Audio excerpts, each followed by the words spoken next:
So the whole situation didn't just happen randomly. It was one of those slow-burning moments where everything looks normal on the surface, but underneath, there's already a pattern forming, and if you're paying attention, you can actually see it before the big line even drops, because Pearl was moving in a way that showed she wasn't locked in on one direction. She had two men in the same space,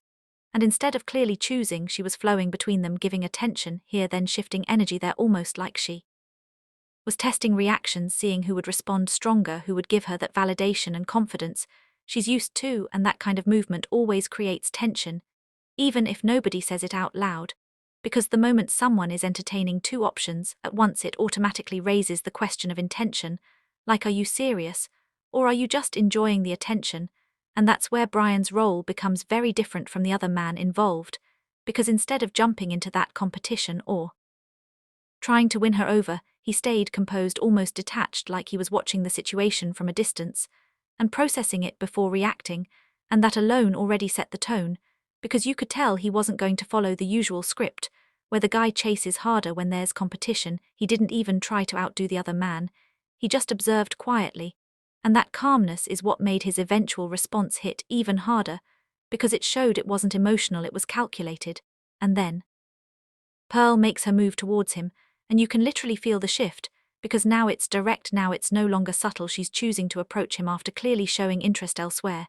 and the expectation in that moment is almost predictable, because most times when someone with confidence steps forward like that, the reaction they get is positive or at least open, but Brian completely breaks that expectation with one simple line, "I am not your type," and it lands in a way that feels heavier than it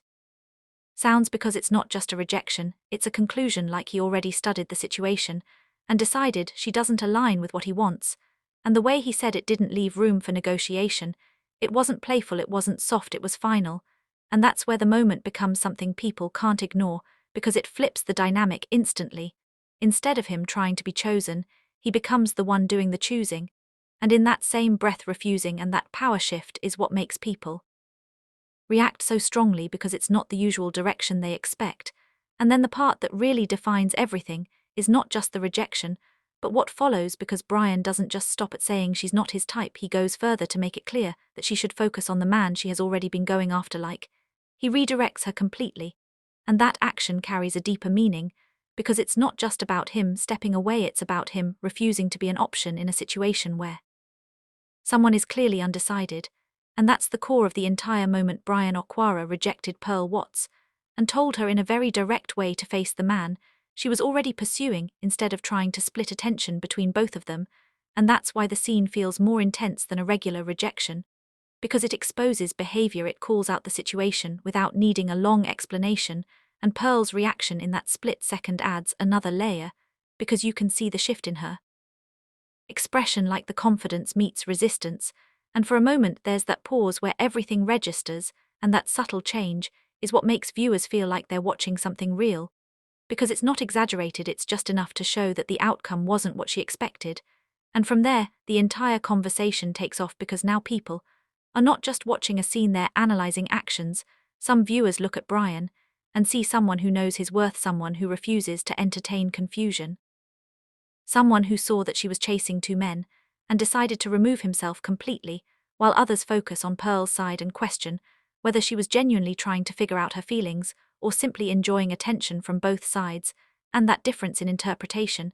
is what keeps the moment alive, because there's no single way to read it. And then you have the pride aspect, because being rejected is already a strong emotional moment, but being rejected with direction, like being told back to someone else, adds another layer entirely, because it defines your position in that situation. And that's why people keep replaying that part, because it wasn't just no, it was go back there. And that clarity is what makes it feel sharp and intentional, and Brian's delivery reinforces that, because he didn't hesitate, he didn't look unsure, he spoke like someone who had already made up his mind before she even approached him. And that confidence is what people interpret as strength, because he didn't allow the situation to pull him into competition or confusion. He simply stepped out and pointed her back to where her actions were already leading. And in doing that, he controlled the narrative of the moment, instead of reacting to it. And that's something viewers rarely see in these types of interactions, where emotions usually take over. But here it felt controlled, almost strategic. And that's why it sparked so many reactions online, because it touches on real-life dynamics about attention choices and boundaries and how people respond when they feel like they're being treated as an option. And the more people watch it, the more they pick apart every detail, the way she approached him, the way he responded, the timing of his words, the direction he gave her, and each of those elements adds to the overall impact, because they all connect back to that main point that Brian Okwara rejected Pearl Watts not just by saying she wasn't his type, but by clearly telling her to face the man she was already going after. And that combination of rejection and redirection is what made the moment stand out, because it didn't leave anything open. It closed the situation completely and forced a decision, and that's why it continues to trend, because it's not just about what happened, it's about what it represents and how people see themselves in that scenario, whether they relate to the one being rejected, the one doing the rejecting, or the one caught in between choices.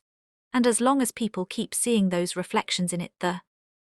conversation around that moment will keep going, because it feels real enough to argue about and clear enough to understand without needing extra explanation.